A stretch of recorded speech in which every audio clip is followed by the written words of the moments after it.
It began in silence, the kind of silence only ancient voids could hold, the kind of silence so complete, even the stars seemed to whisper instead of shine.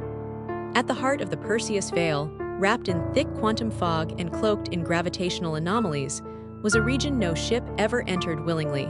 It was called the Cradle of Ash, a place forbidden in all star charts, marked by old warnings in every known galactic tongue. The Eldari called it the Grave Sky, the Varnexi called it Zone Null.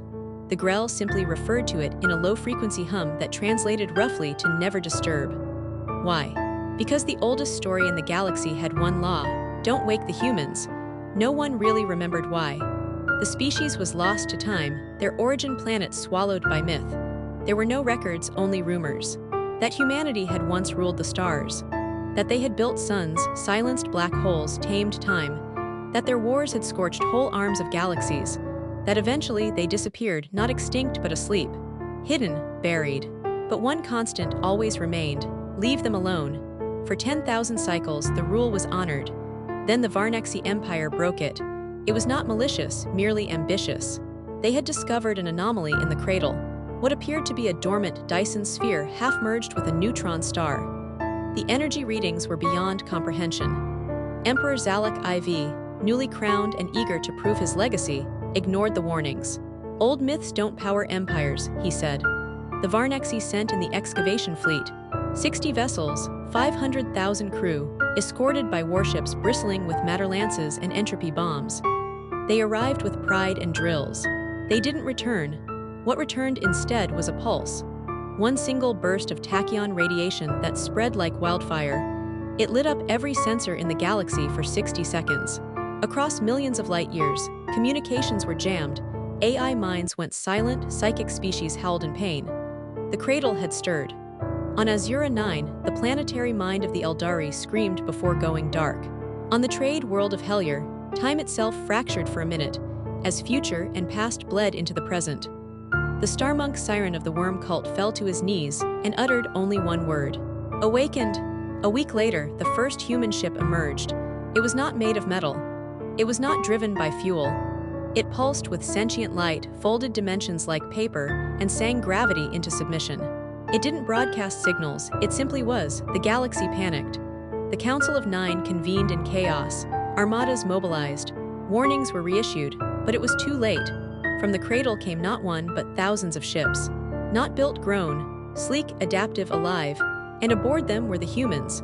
Not as they had once been but ascended. Evolved beyond flesh, existing as harmonic consciousness housed in energy-based bioforms.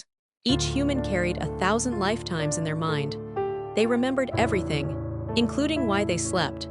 It had taken them 1,000,000 years to forgive themselves for the wars, for the destruction, for the fear they brought.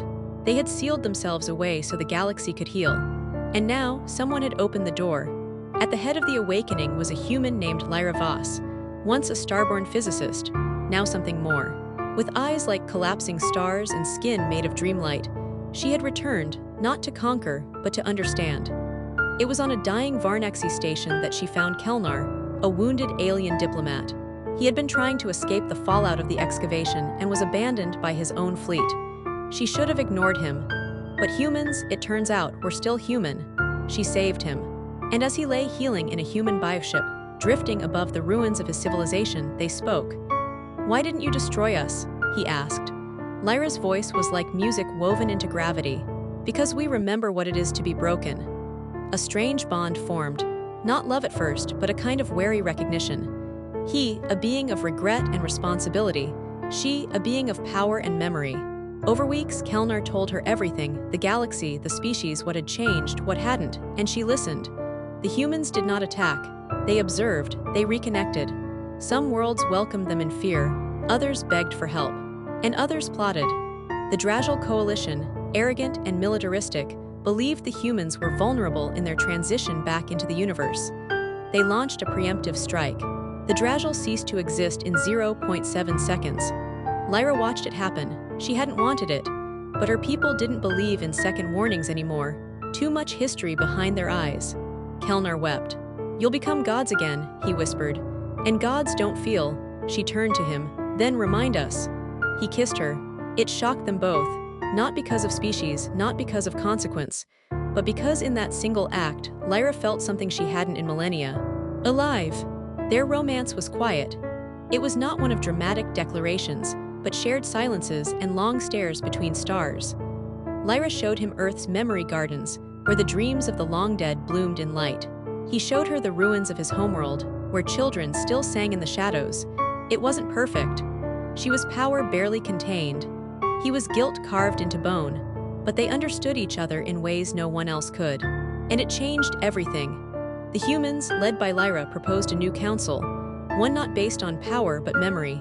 They offered their archives, their technology, their philosophy, but they demanded something in return: never forget. Because they wouldn't sleep again. There were protests, there were threats, but also hope. Not all humans agreed. Some wanted retribution, others wanted distance. The old debate reignited: rule or guide.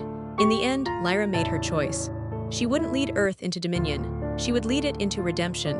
The new galactic Concord was formed, not perfect but real, not ruled by humans but shaped by their scars. Kelnar stayed with Lyra, not as a symbol, as a partner, and Earth remained hidden. A secret garden known only to those who were invited, a place of peace, of dreaming. And above its skies, written in quantum filament across its moons, was one final message in every language. Thank you for letting us rest. But more importantly, thank you for waking us right.